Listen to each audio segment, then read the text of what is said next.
Bom, gente, como eu falou, né, eu já trabalho com Blender já há um tempo, software livre, coisas mais alternativas, porque eu venho da área de computação. Na verdade, sou formado em eletrônica e eu fiz engenharia, eu fiz um ano, depois fiz cinema e acabei caindo aí no mercado da publicidade, né? E nessa época eu já trabalhava com software livre, já conhecia Blender, muitas dessas coisas, então eu vou trazer um pouquinho desse universo que não é comum nas agências e produtores e afins, né? Tem alguém que trabalha em publicidade? Você trabalha em publicidade? Que já anima, mexe alguma coisa de animação 3D? Sim, legal. Quem não está muito afim assim, de aprender animação, trabalhar com isso de repente? Não vamos, o que estariam fazendo aqui? Então, legal, gente. Desculpa, eu não sei se é uma resolução. Deixa eu ver o nome. Acho que esse carro aqui está.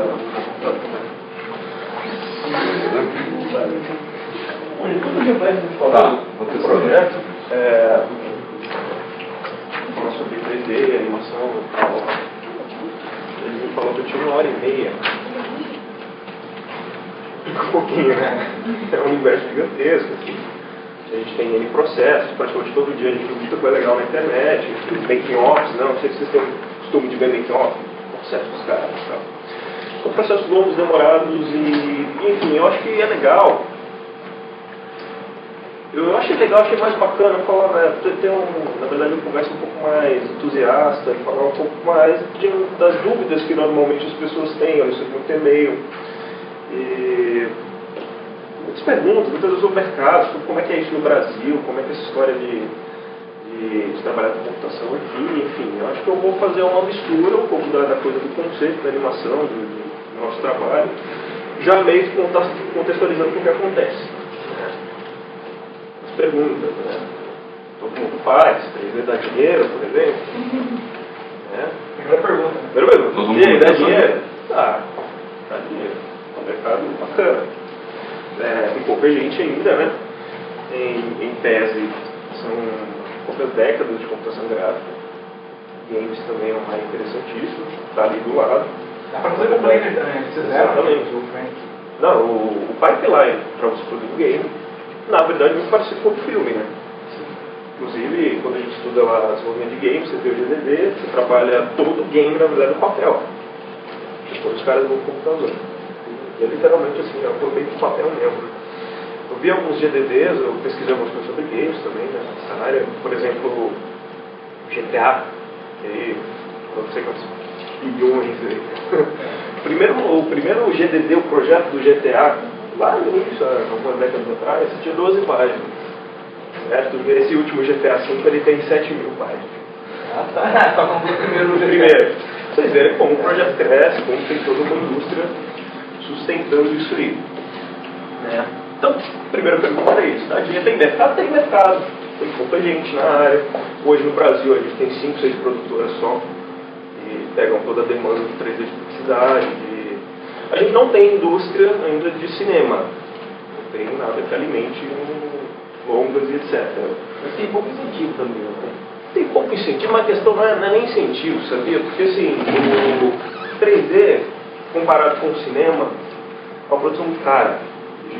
Exige muita gente por minuto de filme, se for fazer uma comparação direta, assim, estrutura de software, de tecnologia, pesquisa e tudo mais. É quase 100 vezes mais, assim, em termos comparativos, né? Então, na verdade, filmes completamente... Filme normal, filme filmado, por exemplo. Filme filmado e o filme 3D de animação, que é 100% 3D. Tipo, Era do Gelo da vida.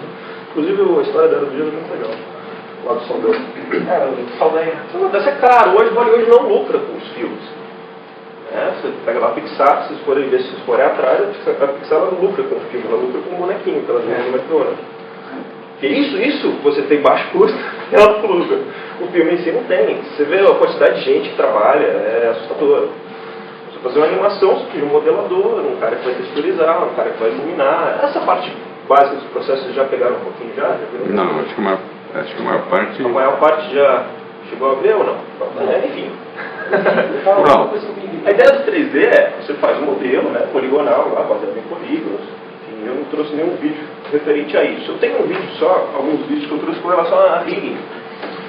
Eu achei muito bacana, que é uma coisa que eu ia falar sobre quando vocês forem desenvolver o projeto de vocês. Deixa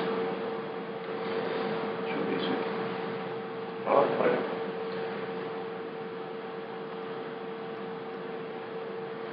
Vou falar umas partes do processo para a gente chegar nisso aqui.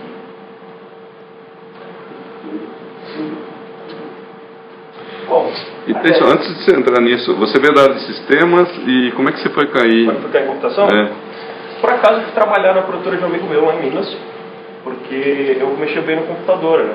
Então se a ilha travasse, eu precisava chamar alguém para consertar, isso mesmo conserta, né? Lá é assim, você está editando o vídeo, entrava na tampa, tira a memória, ele sopra, devolve, vai embora. E por causa disso eu comecei a ver que eu tinha uma facilidade muito grande, cara. Eu peguei um 3D Max em 2 palitos, assim, foi poucos dias, assim, eu estava animando e tal.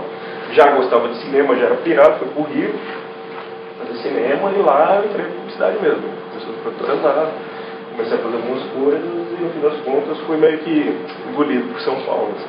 O pessoal meio que me trouxe do Rio para São Paulo. Foi uma história meio maluca. Mas enfim, o processo do 3D seria você modelar seus personagens, o seu cenário que for, depois você passa por um processo. Esse eu trouxe o vídeo até porque esse é o processo mais complicadinho, que normalmente as pessoas vão entender só quando a gente explica. É o processo de rigging. Você tem controladores, né? Você tem ossos, você consegue animar as coisas. Depois disso, passa por um sistema de iluminação, que você meio que ilumina a cena toda e renderiza. Parece muito fácil e rápido. Mas o processo também é demorado. Principalmente quando a gente fala de render, é hora máquina, lá os processadores, GPUs, é um inferno, né? Eu trouxe esse vídeo porque eu ia falar de uma outra coisa, que é referente a...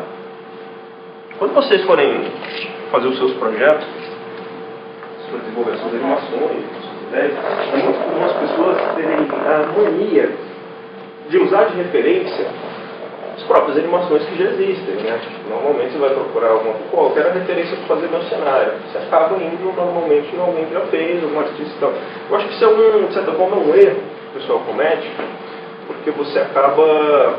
Você tem a referência da referência de uma coisa que já tinha referência de outra coisa. Né? Os conselhos que eu vejo nas escolas grandes de computação e tudo mais é você pegar a referência do mundo real, né? Você vai fazer a animação da Joaninha, você... Não vê a Joaninha 3D que o cara tem. Aí atrás da lupa, chama a Joaninha. É isso, é legal isso. Desenhos antigos, né? O pessoal que desenvolveu técnica de animação, normalmente você é os animais, né? Na natureza. Porque você tem uma referência mais bacana para a sua animação, ela fica mais rica e fica menos, como se diz, menos pobre, né? Em alguns aspectos. Cópia da cópia, né? Porque vira a cópia da cópia. Então, assim, um conselho que eu já dou, vocês vão desenvolver realmente esse tipo de trabalho, tanto de modelagem quanto de tudo.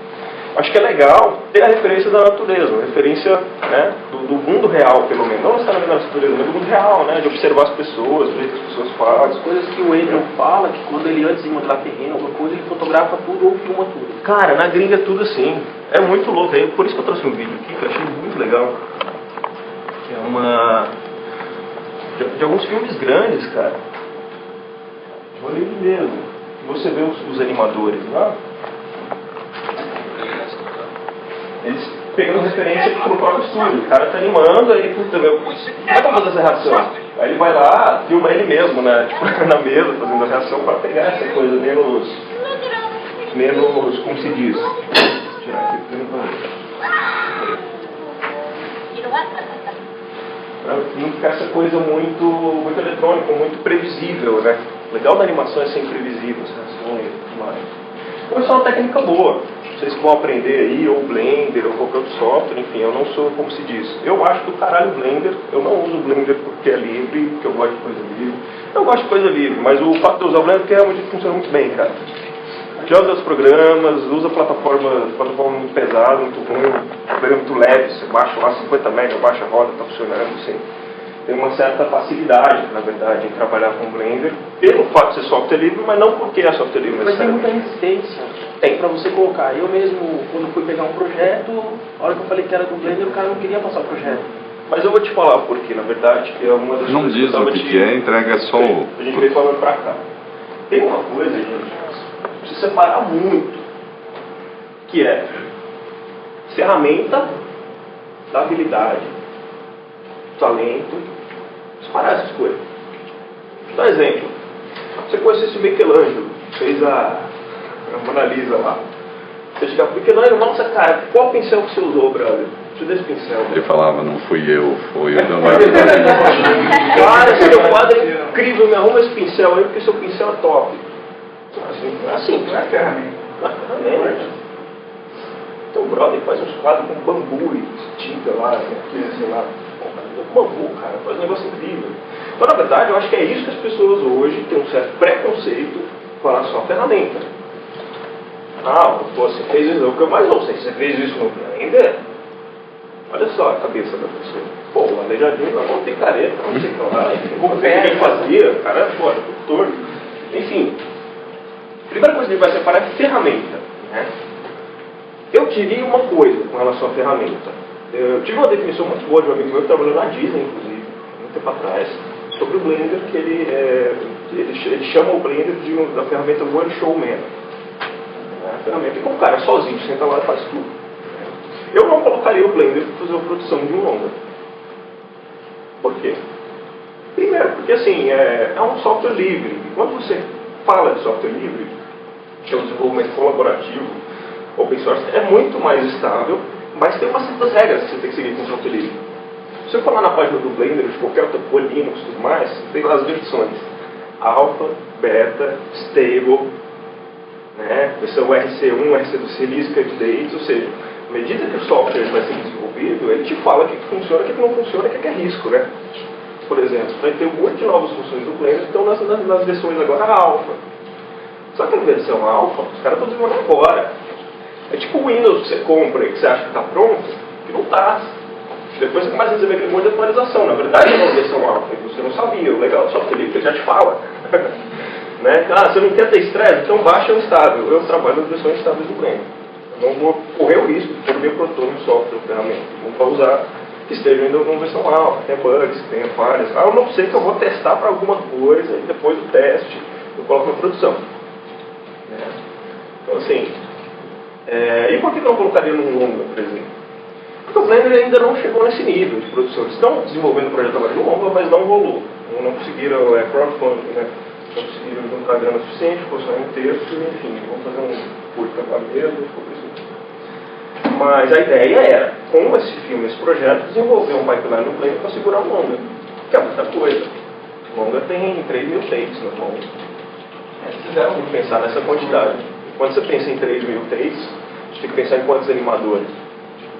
Muito mais complicado. Quando você começa a fazer a conta no papel, dependendo da quantidade de gente que você tem, você vai demorar 10 anos para terminar seu filme. Se você terminar em um ano, você tem que ter muita gente. Tem um brother que trabalhou no México, que ele fez uma produção lá, era 30 milhões de dólares para fazer 3 mil takes. Você se pergunta, isso é muito ou é pouco? Não sei se é muito ou é pouco. Ele disse que não era nada. Que na conta era perigoso explodir lá o orçamento. E coisa de conta de segundos, assim. Os caras têm que desenvolver ferramentas para o pipeline gigantesco, né? Suponhamos, ele tinha 50 animadores. Ele tem que pagar a hora dessas pessoas todas, né? Administrar essas pessoas todas. Então tem software, tem o Shotgun, que é um software específico para administrar animador, não sei o que lá, enfim. Ele contrata gente para fazer script que, por exemplo, quando é besta, ele fez uma conta por A mais B na produção que só o tempo que o cara gastava, o animador gastava para abrir o projeto do modelador para começar a animar, esse tempo que ele gastava, pô, vou abrir aqui, numa pasta que tem 3 mil takes. Demora um pouquinho, né? Demora 2, 3 minutos, 5 minutos com a possibilidade de errar, pegar um take errado, revisão errada, porque ainda tem revisão, o cara vai ver, pô, nessa animação, passa a revisão lá, vira outra pasta, vira outro arquivo, e começa a virar aquele monstro de informação do servidor, né? Então o que ele fez? Ele provou por A mais B no papel, que pelo tempo que gastava pela hora, o animador, compensava contratar um programador, pagar 50 mil dólares pro cara, para ele escrever um script que o cara termina de animar, o cara termina de modelar, ele aperta um botão, já abre na tela do cara direto, do outro que estava na outra sala, direto, o negócio todo rigado, já sem os outros controles do software. Só o cara sentar e animar. Eu quero fazer só um script. Eles cobram Nessa casa aí. Não, mas é profissional Não, lá. é que esse só um script não é assim, né? Isso, né? Ó, o Radek, que trabalhou Mas isso que é legal. na cultura, vive disso. Até pra programação de Python, pô, os caras lá na indústria, né? Você tem gente pra isso, o cara vive bem. Mas em teoria, um programa aberto também deveria favorecer um pouco mais isso, não? Deveria favorecer um pouco. Não, favorece, claro. Vou fazer isso no Porque muito mais fácil tem do que no mais. documentação, tem... E outra, na verdade, o problema do software proprietário é que se não tiver função, foda-se você. É que nem documentação tem, né? Não vai ter documentação, não é aberto, você não pode fazer nada. Você pode ter até lá o script um Python, mas você não vai ter esse nível de controle, né? E quando se fala de software proprietário, de software livre, é engraçado, porque, por exemplo, eu baixei isso aqui de uma apresentação da Pixar. Cadê? Acho que é essa aqui, ó.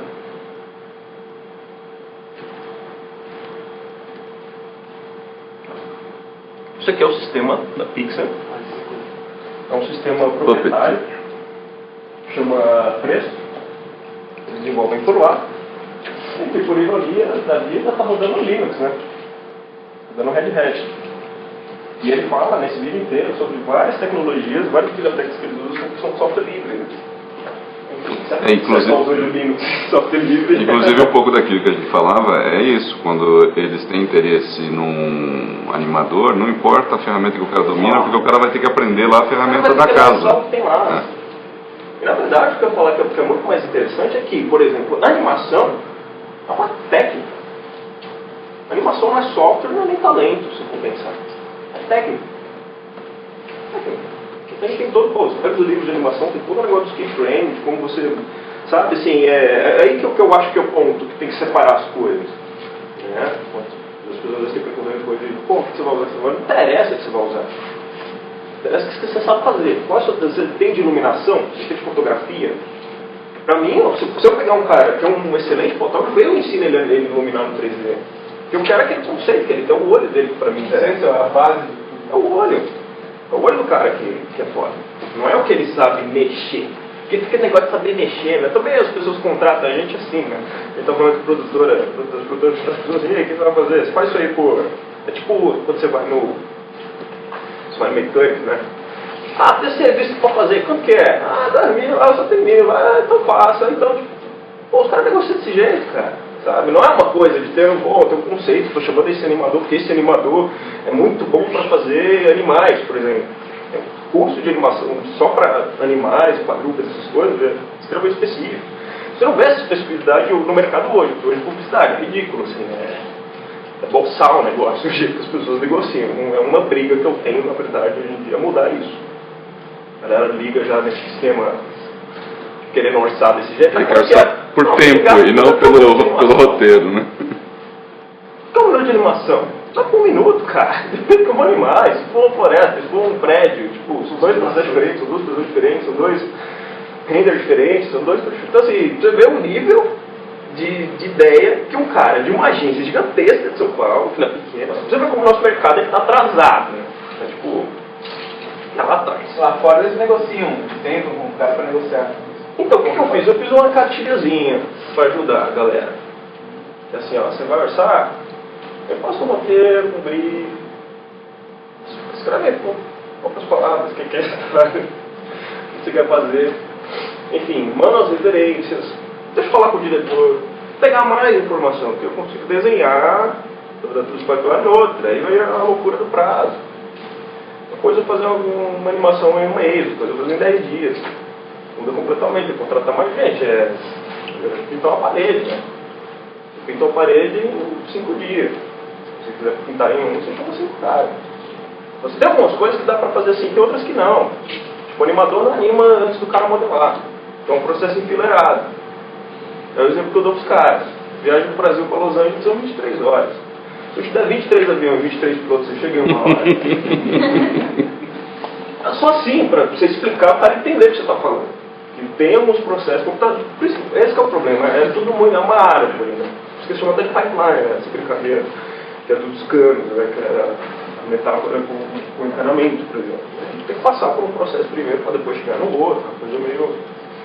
O cara, para chegar nesse nível aí, o personagem tem que estar modelado, o pelo lá tem que estar tudo definido, o cenário tem que estar montado, tem que estar tudo meio pré-iluminado, para chegar a entregar tudo na mão do animador, vai, mano. Aí o cara vai lá, anima e fica horas, dias. Tava vendo lá as cenas normalmente, tipo, uma cena dessa aí são 40, 50 dias pra terminar de animar. É grande o processo. Aí você pega um longo que tem 3 mil days, você começa a fazer a conta, você começa a ver o tamanho da bucha, né? Por isso que lá tem uma indústria, por isso que lá tem um sindicato também, você não começa nenhuma produção com menos de 80 milhões de dólares, é uma loucura, então você é outro universo. Né? No Brasil a gente não tem absolutamente nada disso. Isso é desanimador por um lado, mas é animador por outro, que é o momento de começar a história. Tem que começar a fazer agora, vai meio que ditar como a coisa vai funcionar. Mas eu acho que todos esses pontos têm que ser bem pensados, com uma certa experiência de quem já passou pelo processo. Porque é meio complicado, eu tenho a história de Call of Duty, por exemplo, o tamanho do filme e tudo mais, porque assim, num filme de verdade, às vezes os orçamentos estouram, questões de produção, ia filmar num dia choveu, não, tem que filmar no outro, porque já tinha diária comprada, teve coisa que você locou para o dia, vai colocar para o outro. Assim, você estoura o orçamento, mas em animação você pode estourar muito o orçamento. Se o cara lá, por exemplo, meu amigo Roger, tem 30 milhões de dólares, se ele estoura 1 milhão, ele vai te dar 1 milhão para onde? Não é um curta que você faz com 10 mil reais, pô, se estourar 500, dá um jeito, né? Tem seu celular, você paga. Agora, se estourar 1 milhão, como é que você vai explicar isso? Então, o cálculo, as planilhas são monstruosas, cara. Os planilhas da Digital Domain lá, de orçamento, mano, monstruoso. Essa quantidade de definição e como o processo fica até meio burocrático, administrativo, uma coisa muito grande. Enfim. Então tem essa coisa que você falou mesmo, chegar lá o cara vai ter que usar o programa, então foda-se. Ele, voltando para essa história da habilidade para a técnica, para o software que você usa. Se você é uma pessoa que trabalha talvez com programação, acho que não vai ter muito jeito, você vai ter que se adaptar ao software de cada empresa. Né? Mas uma coisa é técnica.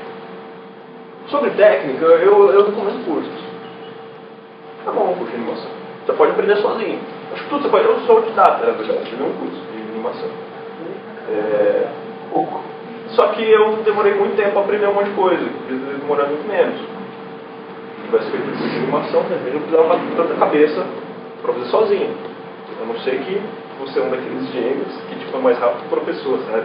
O cara é autodidata porque ele não aguenta na aula, ainda muito lento. Aí sim, se você é um gênio, eu acho legal. Você ser meio que autodidata. Não, eu sou muito, tipo, cara, eu demoro para pegar as coisas.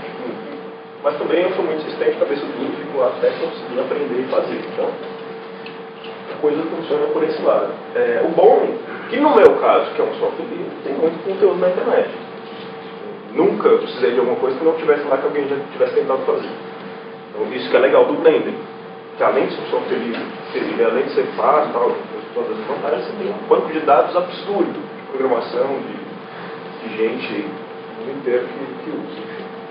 Tem outras produtoras usando. A Argentina tem bastante produtora que usa Blender. Tem algumas produtoras da Alemanha. Enfim, aqui no Brasil que rola esse preconceito. Tem um pessoal que está fazendo agora, por exemplo, modelagem, umas coisas mais básicas, eles estão usando o Blender por praticidade. Tem só modelagem? Então instala o Blender nos máquinas, quando coloca lá, depois joga pro Maya. O cara estiver usando e meio que você balanceou coisa lá.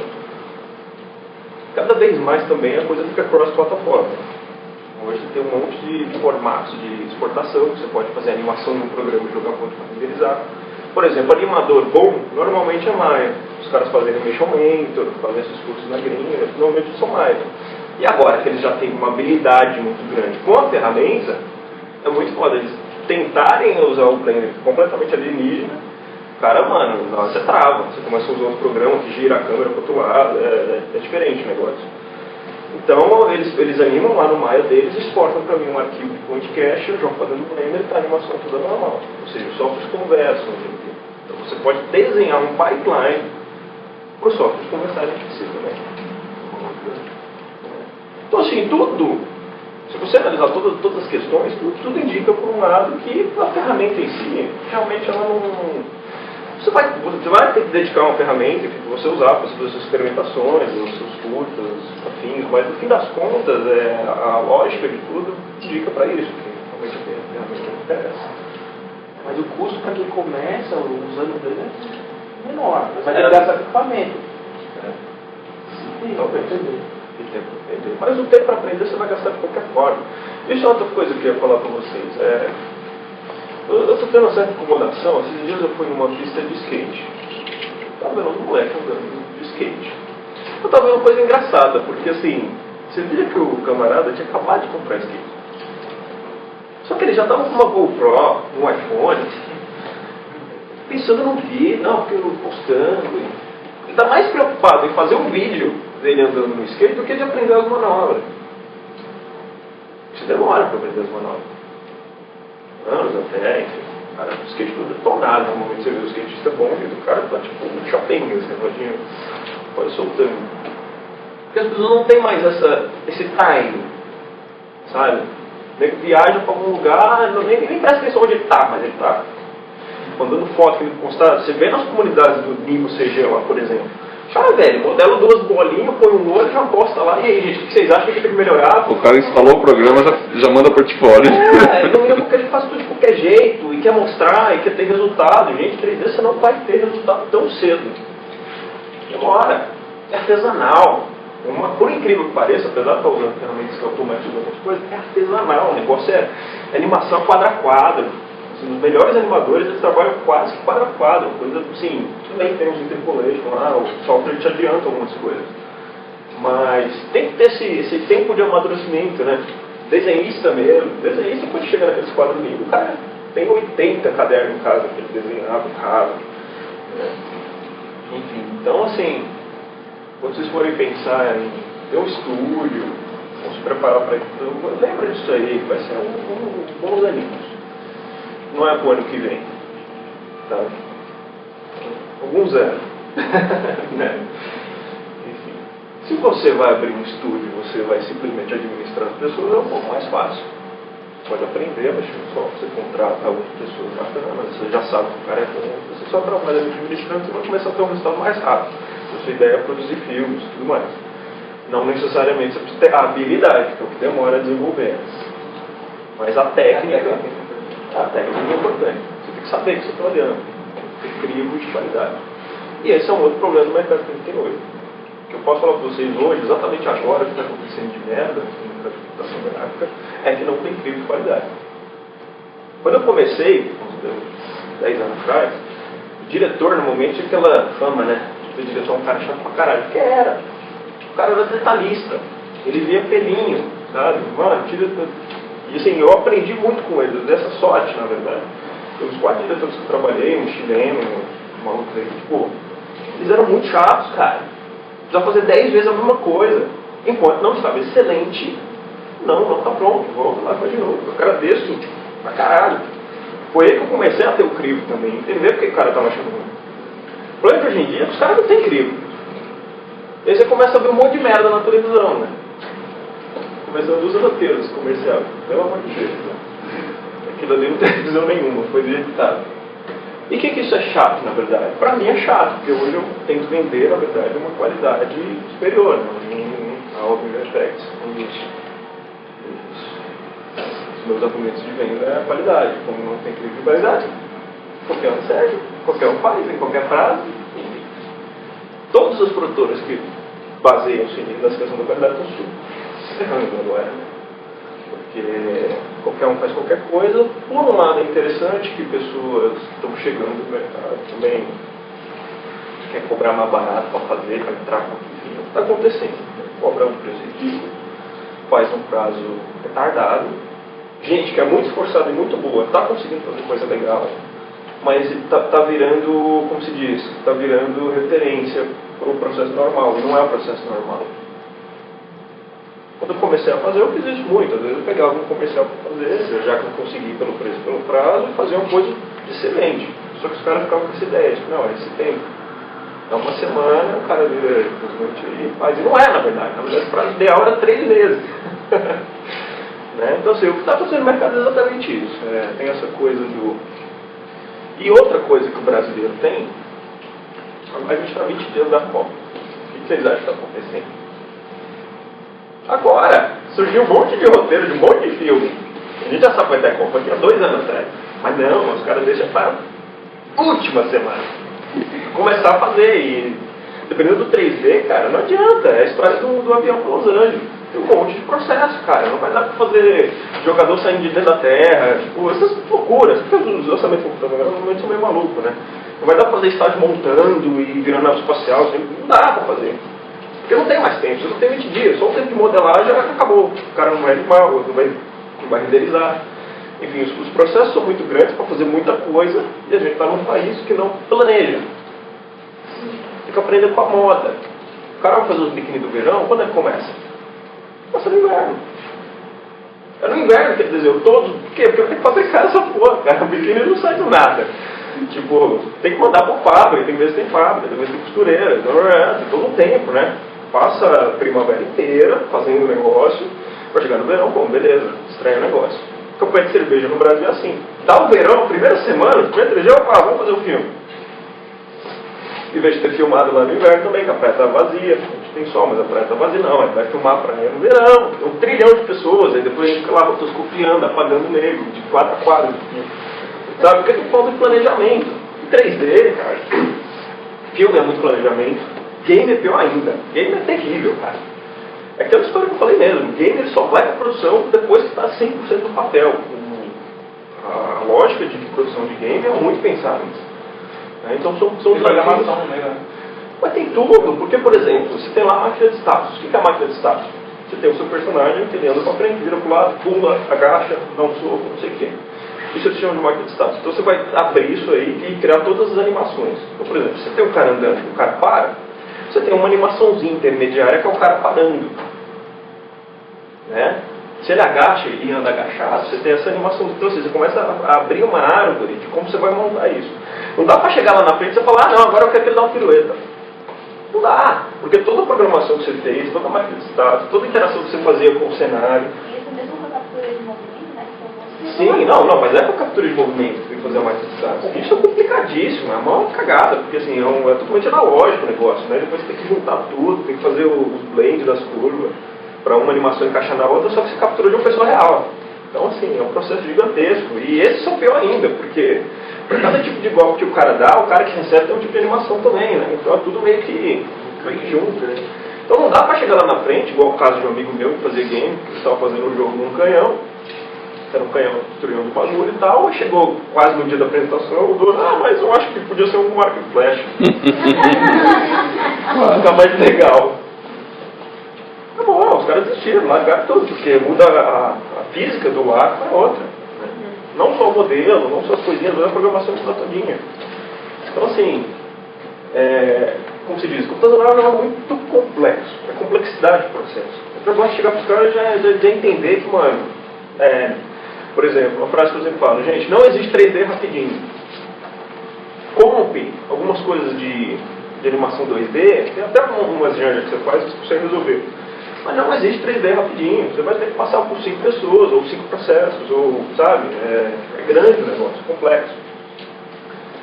Enfim, tem toda essa história também das plataformas, tem, por exemplo, tem coisa que eu faço muito rápido no Blender, tem coisa que você faz rápido no Maya, no Blender você não faz.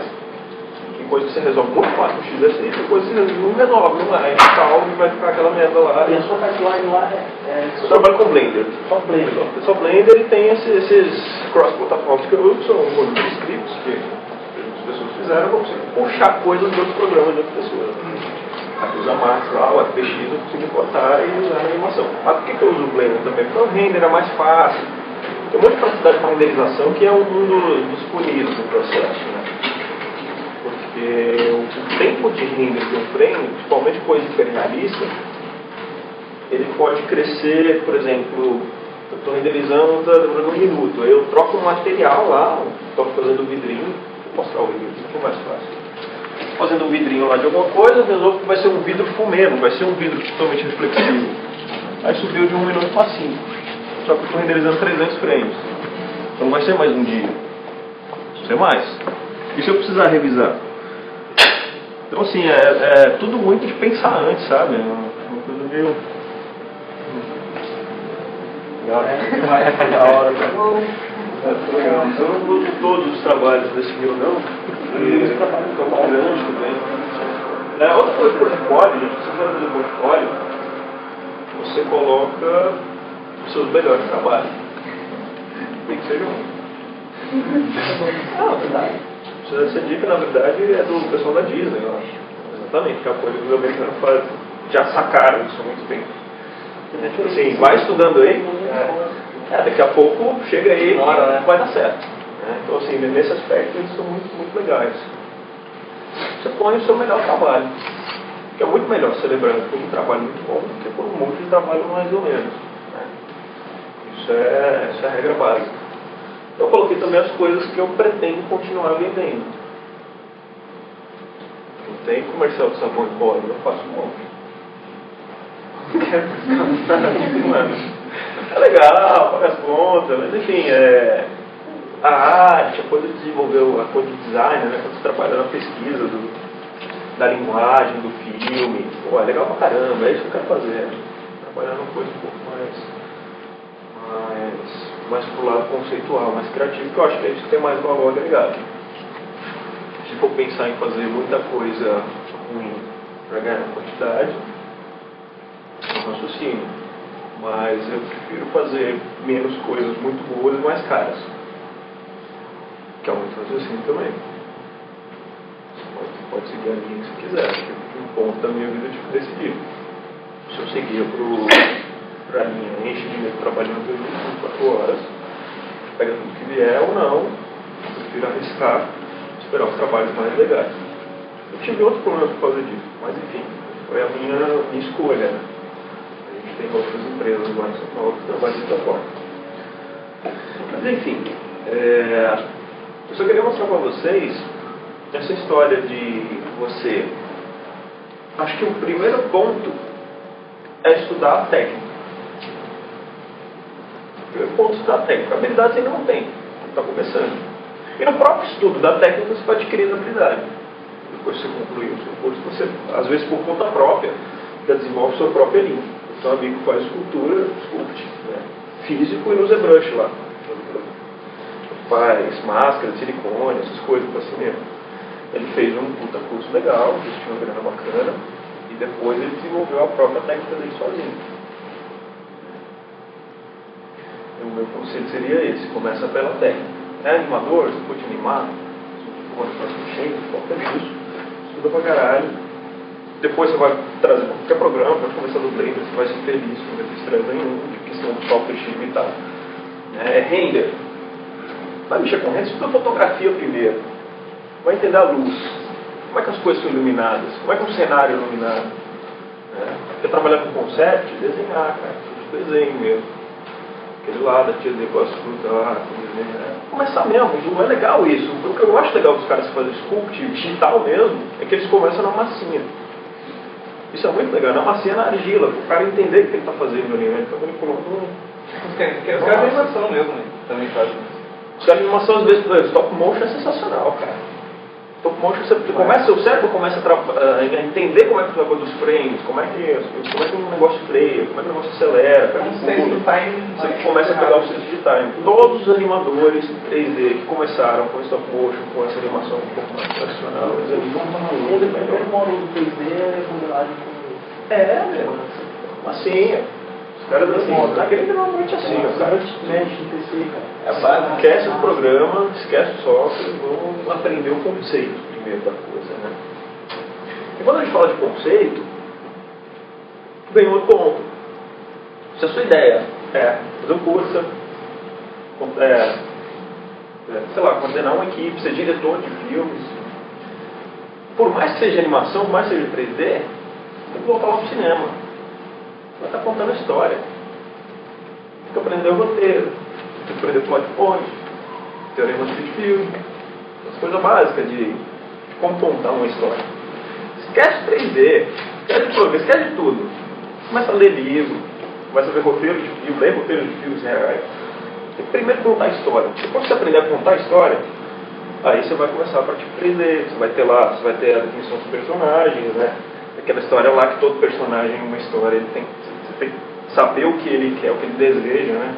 Todo personagem na história tem um desejo específico. Ele tem umas regrinhas básicas de roteiro que também é técnico. O roteiro hollywoodiano é impressionante, cara. Ele é totalmente previsível. O que está na indústria, totalmente previsível. Tem uma palestrante aqui que falou bastante de roteiro, né? Ah, é?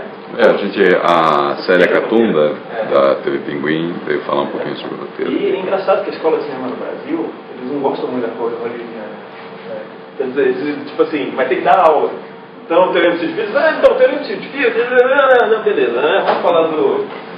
É meio assim, cara, os caras pulam, só que, poxa, você tá falando de uma indústria de 100 anos, cara. Tem um monte de coisa legal, os caras tem um monte de coisa de fotografia, por exemplo, a gente quase não estuda fotografia no Brasil, é uma coisa que ela é muito voltada para a nossa cultura, assim, é uma coisa para te deixar mais livre. Cara, só o Almodóvar, Tarantino, esses caras conseguem fazer uma narrativa completamente quebrada e o filme fica legal, assim, mas ninguém o consegue. E tem muito essa coisa de você primeiro aprender a contar a história, para depois você cair por coisa das ações, civilizações. Eu trouxe um curta que eu vi agora no início do ano, que é muito legal, cara. Mas que eu achei muito legal, acho que vocês vão gostar também. Vocês vão perceber essa história. E você vê que o roteiro, cara, que fez esse curta, ele é totalmente assim, é montadinho. Nacional. Não, é gringo. Normalmente, um filme, quando ele é tem um roteiro muito bom, todas as cenas têm uma função. Assim, você não tem cena enchendo linguiça. Acho que eu curto, por exemplo, o Ridley Scott, lá, quem viu Prometheus, por exemplo. Assiste Prometheus depois com paciência. Todos os planos de Prometheus é um pedaço da narrativa. Não tem plano, não tem, assim. Cara, é muito pouco. Diferente de outros filmes que a gente vê, altas sequências de carro batendo, né? Forma pra lá, explode não sei o quê, tipo... Que é só encheção de linguiça pra dar o time. O filme deve ser um longa, né? Deus de matar. Essas coisas, enfim. Os Almodóvar da vida, você vê que assim, cada ação, cada frase, cada palavra, cada coisinha que acontece, elas são extremamente montadas e encaixadas para você entender isso no final. Esse curta que eu trouxe, ele tem essa característica muito foda.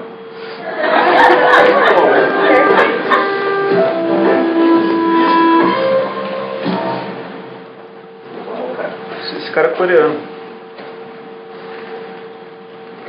Legal quando você vê um roteirinho fechadinho, funcionário, com certo, muito simples, mas tudo tem uma função.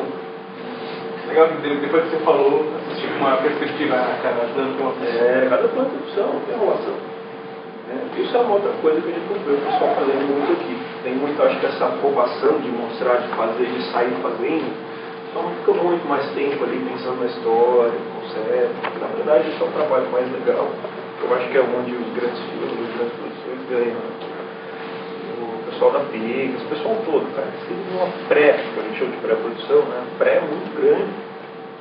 Pensar muito antes de fazer um negócio assim. Por mais que seja pequeno, por mais que seja curtinho. Um trampo desse aí, cara. Faz um negócio desse nível. Você vai ver qualquer produtora gringa, já era. Tá dentro. Você vê que a animação nem é tão absurda, tudo meio durinho, né? É isso, ele levou como estilo. É uma modelagem super simples, não tem altos imperialismos, mas, poxa, é legal. Bem contada a história. Na verdade, não dá lição nenhuma também. A necessidade aqui dá uma lição. É divertido. Bom, o que mais você pergunta? Não, só produtora, atenção, vocês têm alguma forma de, sei lá, um tipo de treinamento que você atualiza quem começa a trabalhar? Eu tô com um projeto bacana, cara. Tô pensando numa coisa, na verdade, eu já comecei a trabalhar com algumas pessoas remotamente. Porque, na verdade, se eu for pensar de verdade, não tem o menor sentido, é totalmente ridículo uma pessoa se deslocar da casa, atravessar a cidade, gastar televisão, né, para chegar no lugar e sentar no computador. Botar o fone de ouvido e se isolar do resto, lá e fica trampando. Porra, é 21, cara, computador, velho, internet. É uma loucura. Você tem prédio da Vivo, tem 7 mil pessoas lá na Berrini, 7 mil pessoas que saem de casa, demoram 3 horas para chegar no trabalho, falar no telefone. Telemarketing. Porque os caras não trabalham em casa, velho. Não tem sentido. Se você for pensar, na verdade, o que é essa zona, que é essa cidade, não tem o menor sentido. Eu acho que 80% das pessoas podiam trabalhar em casa. Porque elas estão no computador, elas estão no telefone. Os trabalhos são esses, né? Resolveria o problema do trânsito. Poxa, para que está desenvolvendo telecomunicações? É para isso. Então, já pensando nessa ideia, nessa coisa própria. para o planeta Terra, eu pensei também que a gente poderia trabalhar remoto. Eu comecei a fazer algumas coisas. Tem um sistema de gerenciamento, que eu, por exemplo, estou fazendo um filme, que você tem seu login, as funções vêm, tem cálculo de horas, você tem a sua tarefa, à medida que você completa, você vai lá e coloca de 0 a 100%, você está em andamento, mas daqui a pouco vai rolar. Porque eu também percebi que tem muitos talentos, gente muito boa de trabalho em outras cidades, não está ali fechado em São Paulo. Por exemplo, quando a gente começou o projeto dos Barry, que era um longa feito no Blender no mundo inteiro, a primeira conversa que eu tive com o Tom foi isso. Eu falei, cara, tem muita gente boa no Brasil de Blender, só que eles não estão em São Paulo. Na verdade, a maioria está em outros estados. São Paulo, eu conheço de fato gente que trabalha umas 8 pessoas. Tem mais 10 que são de outros estados. Sul, principalmente, Santa Catarina tem muito animador. Na Bahia, o Lucas Falcão é monstruoso, trabalho dele. E aí o Tom, ele fala, poxa, mas você tem que dar um jeito de trazer eles para São Paulo. Eu falei, Tom, a gente está fazendo um filme no mundo inteiro, cara. Eu vou trazer o cara de pra cá. Não tem sentido. Se a gente está fazendo um filme no mundo inteiro, eu posso trabalhar daqui com o cara da Bahia, não é possível. Eu acho que a Holanda é aqui, né? Não, e outra, a Europa é muito louco, porque o cara pega um trem e vai para outro país, assim. Isso. Cara, o tamanho do Brasil, o custo, né? O aluguel lá, sei lá, você paga $50 por mês, você vive em algum lugar. Aqui não, aluguel, não graça, cara. Só a grana do projeto é pagar só a estadia e não tem mais nada. Pessoal. Então eu comecei a desenvolver esse projeto, especialmente para os Barry, só que eu vi que dava para fazer isso, os trabalhos normais. Renda, essas coisas tem que fazer meio que in-house mesmo. Mas eu já estou vendo render farm na gringa, eu vendo farm espanhol de Blender, que é sensacional. Os caras têm 1.100 máquinas, e ainda demora uma semana, eles fazem 5, 10 minutos. É monstruoso, a gente sai de barato, é centavo. Então assim, eu estou tentando pegar agora esse pipeline de pulverizar. Até porque a gente está com o tempo internacional também. Se eu pego um filme na Europa para fazer, cai para Amsterdã, os caras de Blender tudo lá. Tipo, 50 negros de Blender lá, eu vou para lá, vou num lugar, posso ir lá mesmo. Posso trabalhar com as pessoas aqui também, porque, cara, eu estou forçando a barra, de certa forma, para levar a produção para o mundo online. Eu acho totalmente possível. Sinceramente, eu acho que hoje em dia, muito mais da metade do trabalho que as pessoas fazem poderia estar sendo feita de casa e poupar todo esse caos. Mas tem gente interessada nisso também. Então, essa é uma possibilidade. Eu vou em breve, eu faço para o universo, quando estiver pronto, um linkzinho para vocês entrarem, faz o cadastro, cada um vai ter um login, você entra lá, deve estar rolando. Fazer o esquema tipo do Motionographer, do Jobs do Motionographer. Eles colocam lá, né? São vários tipos de trabalho. Pô, tem um job de modelador para modelar floresta. Aí você pega o trabalho, negocia, já começa a fazer tudo meio que online. Fazer um esquema bem modernoso assim. Essa é a minha intenção, não sei quando vai ficar pronto, mas acho que o futuro caminha para isso. As produtoras não pensam nesse tipo de coisa. Essa filosofia de que um funcionário chega no horário e sai no horário. Não dá a ver. Pelo contrário, quando a gente trabalha com criatividade, muitas vezes o cara no meio da madrugada pira. Mano, é assim, criatividade é assim. Muitas das coisas que eu já fiz foram assim também. A gente tem um timing diferente para fazer as coisas, insights, né? Então essa é uma proposta. Também criatividade é difícil. Não dá para forçar. Então acho que essa é a grande merda que está acontecendo em agência de publicidade, sabe? Você tem aquele horário, aquele... Não, os caras vêm com... É o que eu te falei, por exemplo, o cara tem uma semana para criar um comercial de cerveja. Sei lá, o cara tem 4 dias ou menos. Às vezes o cara tem 2 dias para apresentar alguma coisa, que já tem que pegar a estação, já fechar o filme, já empurrar, porque já começou o verão, só tem mais. O cara não vai criar nada depressa, por mais que ele vire noite, ficar lá pensando em conceitos, eles têm um esquema que eles vão anotando os conceitos, depois pega os melhores e refinam. Tem um lance meio mecânico para criar conceito de campanha. Mas não vai sair nada depressa, cara. Mas tá tendo uma decadência em todas as campanhas. Pra caramba!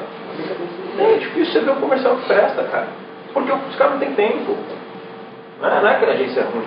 É mesmo, as cervejas mesmo, olha, tipo, ou é uma mina no top 1, o cara... O problema é que tá grande. Desse jeito. Aí você pega os comerciais de fora, tipo, pega da Heineken, acho que bem legal. Não é nada espetacular, mas é legal. Aí é elaborado, você tem que ter toda a criação. Poxa, teve um da Heineken, acho que o último, que é um cara dançando um barco, né? Poxa, coreografia, vocês acham que o cara saiu dançando? Abração? Não, cara, coreografia você dança, tem que ir lá com dançarino e outros, eram vários dançarinos, vários caras parecidos, então tem trabalho de casting, você tem meses de casting para achar os negros. Então assim, tem figurinos, um com a mesma roupa, enfim. Sim, Né? da rainha de dançar e tal. Você tem toda uma pré, né? E aqui no Brasil não tem isso, cara. E outra, aqui é pior. O cara, como ele não tem tempo, ele vê um comercial gringo, aí, puta, vamos fazer igual esse aqui, porque esse aqui já funcionou. Copia.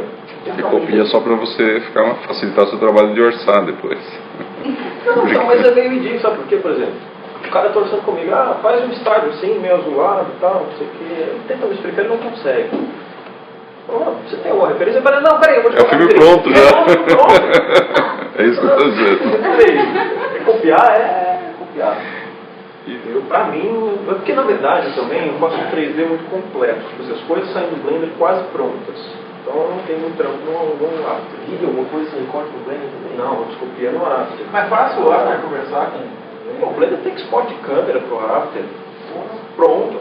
Só exporta e já monta sozinho lá a composição toda no After. Você só mas aí o After, como não ficar pesado o After, como que ele...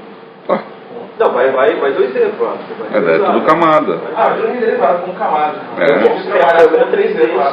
O 3D do After. Se eu quero aplicar alguma coisa, enfim, fazer um tipo de compra. Normal. E você tem algum projeto de autoria de vocês? A gente vai fazer um curta agora, em breve, com um diretor amigo nosso, que é um curta meio pixarzinho mesmo, pequenininho e tal. Não posso dar muito spoiler não, porque só perde a graça. Mas a ideia é ser um curta nesse pipeline meio gringo mesmo. Então ele já reviu o roteiro pra caramba, enfim, ele já passou toda essa parte inicial de pré. O cara tem um grupo de roteiristas lá no Rio, revisando com várias pessoas, coisa que não é comum fazer aqui no Brasil, né? Os roteiros de Hollywood, por exemplo, passam na mão de 40, 50 pessoas. Eles estão fechados, estão perfeitos para 50 negros leu aquilo lá e revisou. E tem uns caras que são contratados só para isso. Só para isso. Especializado. Especializado no roteiro. Piadinha, aquela coisa toda. Então você tem a piada de adulto, a piada de crianças. Tem, filme de animação tem muito isso, né? É multi... Não é para um público-alvo só, é bem aberto, né? Questão de família, né? Tipo família, né? O seu avô e uma criança de 2 anos assistem os dois, acham legal, tudo bem que os momentos são diferentes, né? Se você vai no cinema num dia que só tem criança, você vai ficar rindo sozinho. Até que as pessoas que tem criança não vai entender. Não vai entender. Mas também não vai ser nada de música. Aí dá um corrente na cabeça de um assim. Engraçado o projeto lá da Blender Foundation, você vai participar também? Então, um cara curtinho aí. O Gooseberry teve um problema que eu acho. Os caras criaram o pipeline para fazer um longa mundial. Muito legal, ia ter umas ferramentas para trabalhar em cloud. Assim, todos os computadores de todo mundo inteiro iam fazer vários tipos de processamento. Render farm. O troço é monstruoso o projeto dos caras. Mas eu achei ficou errado o projeto deles de captação. Achei que não foi meio falho. Vou te dar um exemplo. Quando você viu o meu malvado favorito, os Minions, teve um monte de curtinha dos Minions, né? Você fica curioso pra caramba, porque o era legal. Pra quem curte computação gráfica e curte o negócio. Eu achei que faltou coisa desse tipo. Podia ter pegado o roteiro lá, o roteiro de novelinha, uma trilha de novelinha lá, feito alguma brincadeira, a gente fazer mini teasers e distribuir antes pra chamar a atenção de gente que não é de Blender. Porque assim, eu acho que todo mundo que era de Blender, do Linux, investiu, né? Só que não dá, cara. Não acho assim, tinha que ser pessoas normais, assim. Tipo, ficar postando coisa de... O trailer, as coisas que eles postavam eram muito do universo. O cara no pessoal que já tá... Outra coisa que eu vi só foi, tipo, daquela... Mas só de direção. Isso é uma coisa do Matt lá, que era o diretor do projeto. Eu não posso me meter nisso, porque a óbvia hierarquia, né? Você tem o produtor, você tem o diretor, você tem o estúdio, enfim. Mas eu acho que eles poderiam ter feito uma coisa nesse nível. Criado um teaser, criado alguma brincadeira para começar as pessoas se sentirem interessadas. Pessoas normais, né? Pessoas normais começaram a se interessar também pelo projeto. E no Sintel, eles fizeram mais coisas, eu O acho. Sintel teve mais coisas assim. O teve bastante coisa. Tipo, tem um pedacinho pra mostrar a roda, etc. Cara, o budget era 20 milhões de euros. Quanto que eles conseguiram fazer? Fizeram Nem metade, né? Não, foi 3 milhões, eu acho. Era uma grana, mas Sim. longa, meu amigo. Foi, né? 12 estúdios, era gente pra caramba. A ideia era fazer um nome e outra. Dava pra fazer de graça. Não chegar e falar, gente, topa tudo no barato, não tem conversa. Mas assim, ele queria fazer a coisa realmente paga e tudo mais, porque a ideia de fazer um jogo em escala global é justamente apresentar para a indústria que um software livre é capaz de produzir. Que aí chegava naquele ponto que eu te falei. Mas de repente eu poderia falar, não, hoje se eu fosse fazer um nome eu posso estar tudo bem. E até a evolução da ferramenta também conseguiu. Que é a evolução da... Não, o Blender só evoluiu por causa dos curtas. Antes de ter os curtas, porque assim, é no momento que você faz que você vê que precisa, né? Puta, faltou esse botão aqui, faltou isso ali, era horrível de mexer. Você usou pra mexer bastante no Blender antes? Sim, antes dos curtas. Antes dos curtas, eu mexia bastante. Foi difícil pra aprender, viu? Porque era muito... É mais complicado? Sei lá, tinha um botão com L. Você tinha que ler um manual, né? Descobrir o que era um botão com L. Agora não, agora os botões você vê que tem o nome certinho, tá tudo meio que dividido assim. A interface evoluiu, né? O jeito de usar o programa evoluiu. O core do Blender sempre foi muito violento, assim, tá? Fortíssimo, cara. Eu já renderizei coisa no Blender que eu nunca consegui renderizar em outros lugares. Tipo, o carro da Fiat, ele veio da indústria, né? Veio o modelo da fábrica. Os caras mandam o robô lá fazer. Pesado, tá já. Pesado pra caramba. Só o Blender conseguiu abrir. E se abriu que o Blender é leve. Ele tem 50 mega, não consome nada da máquina. Então, ele veio um arquivo vetorial 3D. Imagina um arquivo vetorial, igual você tem um arquivo de imagem, né? Tem que ter um vetorial, né? No caso do 3D, ele tem polígonos. Ele tinha um vetorial 3D, que ele chama de wire. É só o wireframe. É tipo, não é um wireframe, é um pouco além do wireframe, é tipo um Bezier. Vai mais pro lado do Bezier. Então, porque a máquina, na verdade, quando você monta 3D de engenharia, é parecido com um 3D, porque a gente começa normalmente de um sólido, né? Você começa de um cubo, de uma bola, e começa a modelar, puxar os polígonos e tudo mais. O 3D de engenharia é mais ou menos a mesma coisa. Por exemplo, você começa de um sólido, aí você faz um furo. Lá, vai ter um furo, aqui eu vou cortar. Você faz na modelagem de engenharia o que a máquina vai fazer no físico. Porque o robô entende isso. Se você falar que você fez um furo de 10 milímetros no cubo desse tamanho, quando você jogar um cubo desse tamanho, o robô já pega a broca, a fresa, os dentes, as coisas, o jeito que você edita, entre aspas, tipo no SolidWorks não só de fazer peça mecânica. Ele salva a sequência. Você vê do lado assim que ele salvou toda a sequência, porque aquela sequência é o que vai ser mandado para a linha de produção, que o robô só vai reproduzir. Então você tem que pensar, quando você modela a engenharia, fisicamente, o que o cara vai fazer. Porque no 3D você faz as coisas impossíveis, né? No 3D você pega o negócio e estica, assim, tipo, aumenta. Fisicamente eu não vou fazer isso, nunca, jamais. Então eu precisei de converter esses formatos wire para polígono. Quando fiz essa conversão, cara, acho que deu 300, não sei quantos lá, sei lá, velho, foi tipo um número muito grande. Olha, absurdo. Tem muito mais informação então desse wire? Na verdade tem menos informação. Porque, por exemplo, você só tem informação na curva, mas para aquilo ali virar um sólido, normalmente a placa de vídeo faz em real time, que os caras conseguem prever. Eu precisava de converter isso para polígono, porque nossos renderizadores trabalham com polígono. E eu só consegui renderizar no EFRAY, aquele EFRAY lá, que é um renderizador. Bem. Demorou, mas renderizou. É muito bom. A GPU, agora a gente tem os renders da GPU, chega a ser 7 mil vezes mais rápido que o render normal. Esse movimento é monstruoso o negócio. Então, por isso que eu gosto de software livre, porque e tem outra coisa. Vocês às vezes percebem que o Blender, 2 meses tem uma versão nova, né? Quando saiu o render de GPU, na mesma semana já tinha uma versão para você baixar e testar. Você não tem compromisso comercial em soltar os features novos. Porque o Maya, por exemplo, o Maya é um 3D Max, ou qualquer software, se você tem um feature novo, você lança na versão 2016. Você compra um pouquinho. Ou você compra um pouquinho. Então vai dar, mas esse aqui só vai renderizar isso aqui. Se você quiser renderizar aquilo lá, aí, você entendeu? Assim, a coisa comercial, às vezes, ela impede de desenvolver. Se a Autodesk deve ter um monte de tecnologia bacana, porque eles compram muito diretamente, mas não soltam. Porque não vai soltar tudo de uma vez. Você está na versão 2015, na 2016, 2019, você comprar de novo. Você paga $7 mil hoje, você paga $7 mil de novo, você paga $7 mil de novo. E você comprou o XSI, ano que vem acaba. Aí, de repente, a versão 2019 já não funciona mais na sua placa de vídeo. Você tem que comprar outra quadro. Quadro também, que é quadro, $20 mil a quadro. Foda, cara. E, poxa, o Windows usa GTX de game, cara. GTX de game. Já era, renderiza monstruosamente rápido. Tem necessidade dessa coisa. Então isso que é legal, assim, eu diria que quando você não tem esse compromisso comercial, você está um pouco mais livre. Eu diria que você está um pouco mais à frente. Só para as pessoas verem, pô, você está usando o Blender, cara?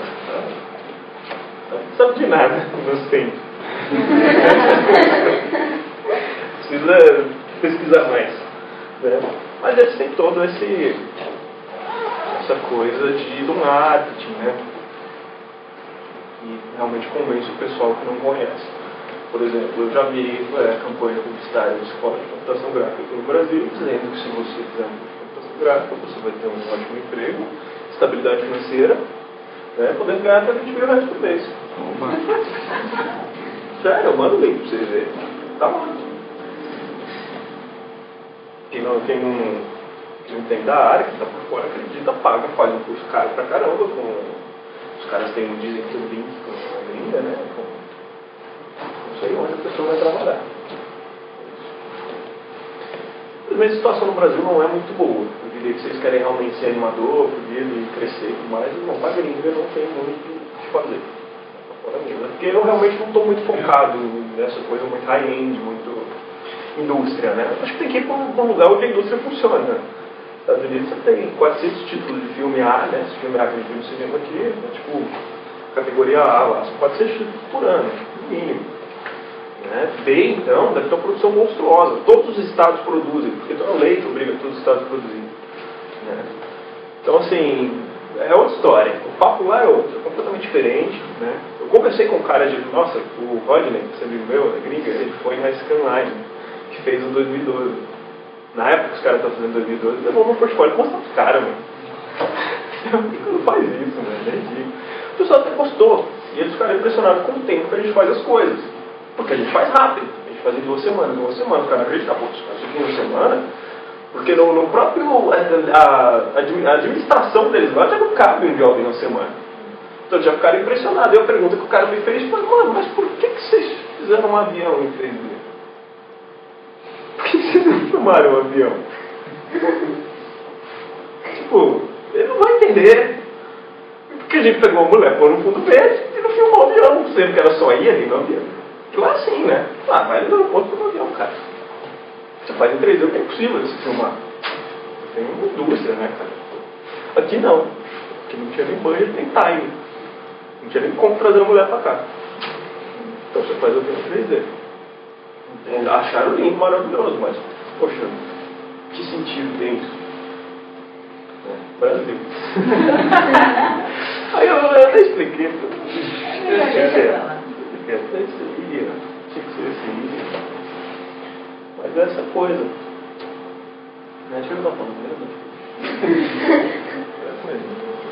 Só que eu comecei a fazer as coisas, ele sacou na hora, cara. Falou, não, esse moleque aqui, ele manja.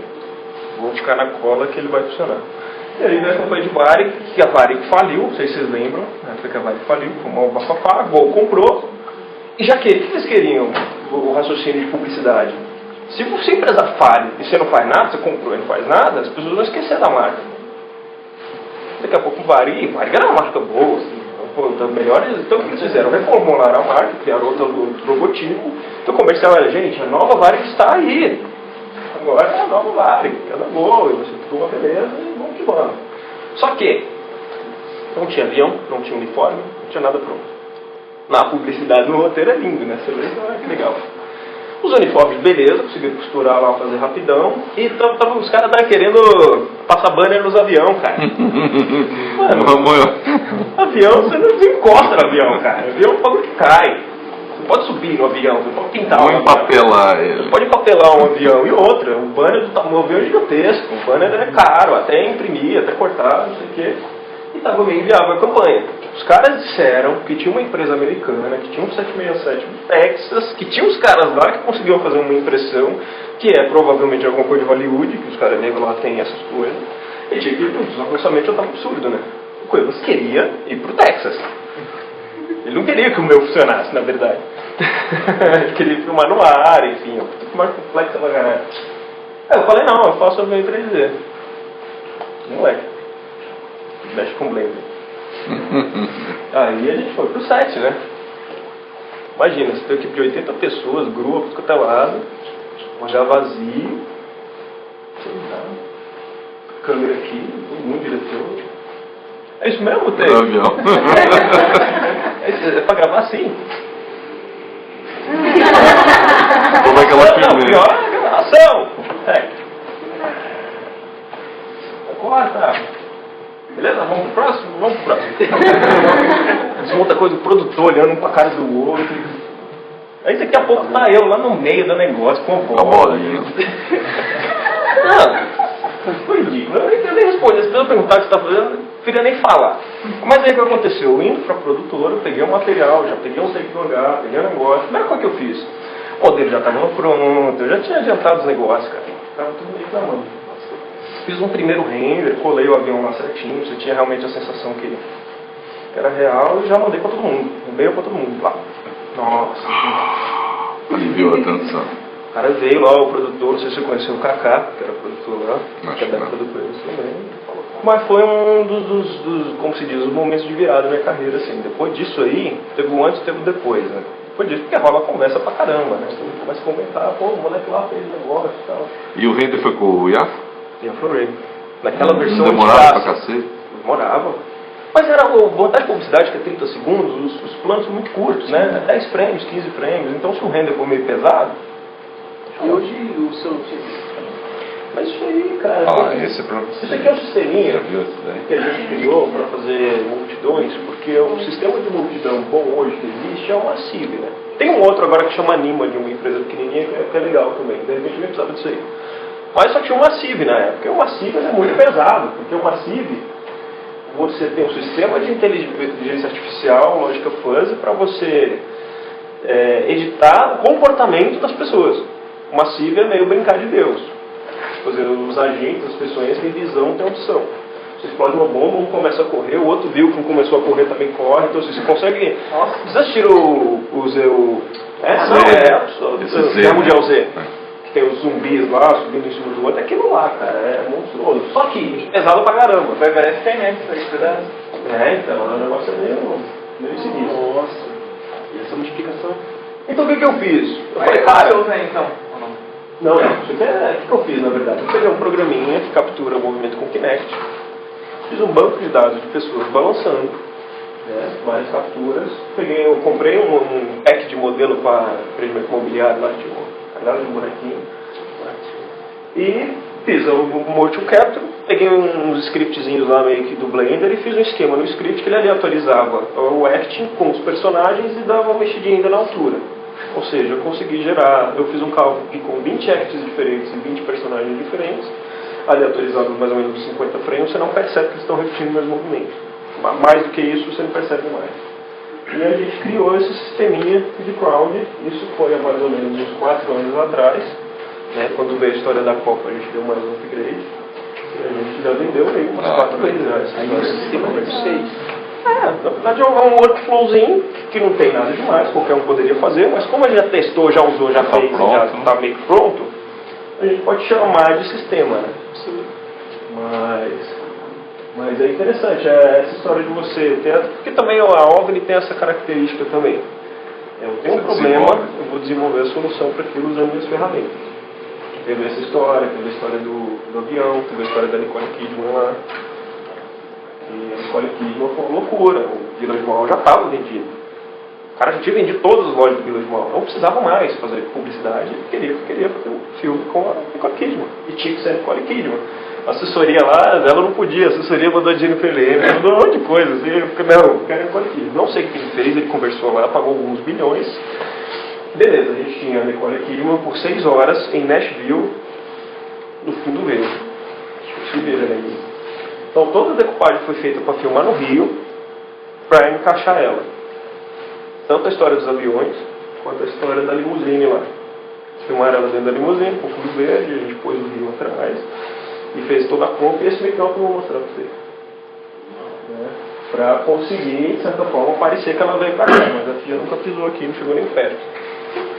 Porque ela não podia mesmo, a agenda dos caras é bizarra.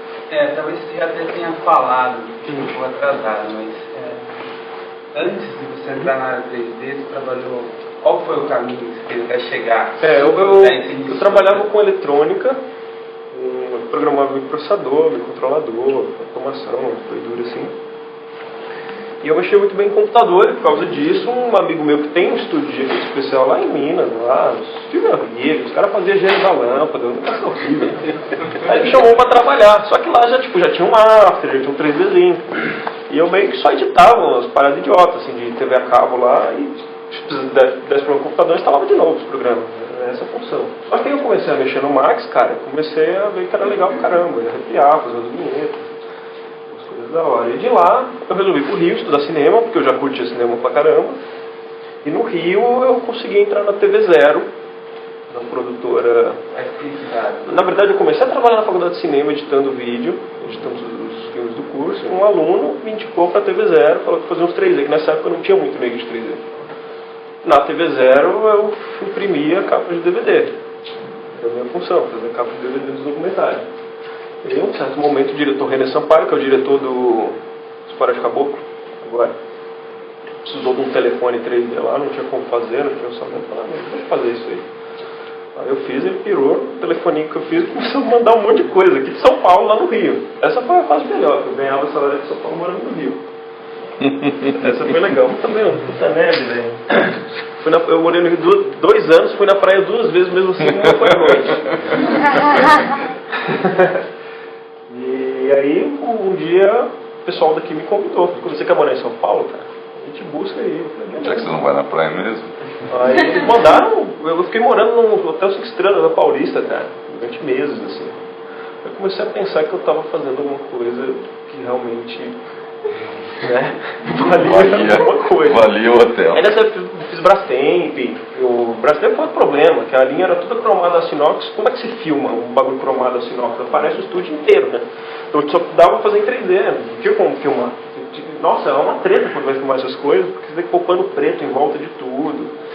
Nossa, uma produção desgraçada. E era geladeira, fogão, micro-ondas, era qualidade de coisa. Então, o primeiro Brastemp eu fiz por lá. Então o pessoal estava todo mundo muito feliz.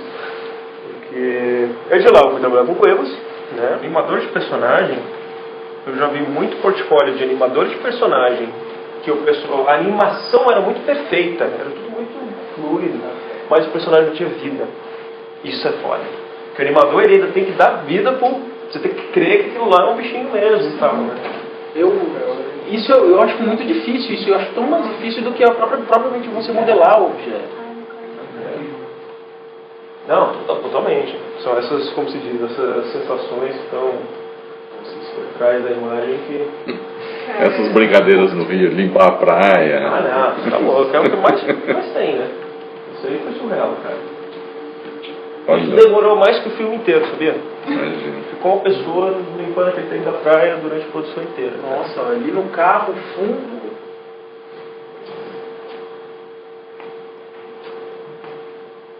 Pior, o cara que fez cabelo e maquiagem demorou tipo 2 horas, das 6 horas.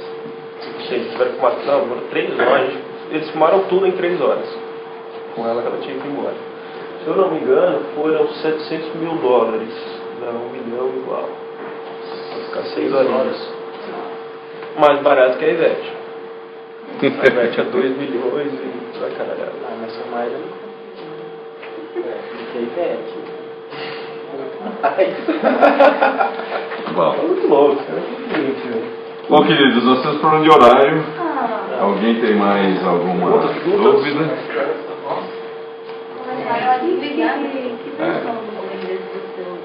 Eu tô na 269, eu acho. Foi a última estável.